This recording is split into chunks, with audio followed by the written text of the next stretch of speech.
Welcome to our channel. Today we how to backup Stripe data using dashboard exports and backup plans step by step clearly.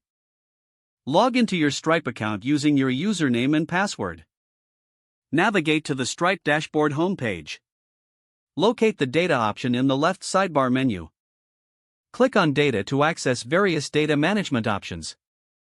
Select exports from the drop-down menu under the data section. Choose the type of data you want to export, such as charges, customers, or payouts. Select the date range for the data you wish to back up. Click the Export button to generate your data file. Wait for the export process to complete, which may take a few moments. Once the export is ready, download the file to your computer. Now, let's set up a backup plan to ensure regular data backups. Go to the Settings option located in the bottom left corner of the dashboard. In the Settings menu, find the Team section. Add team members who should have access to the backup process.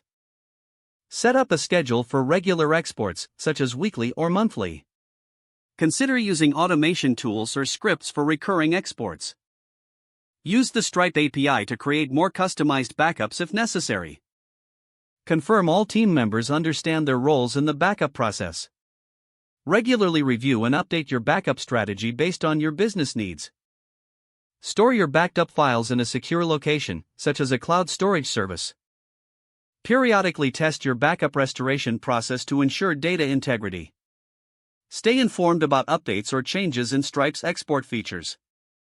If the page does not load, refresh the browser or try again in a private or incognito window.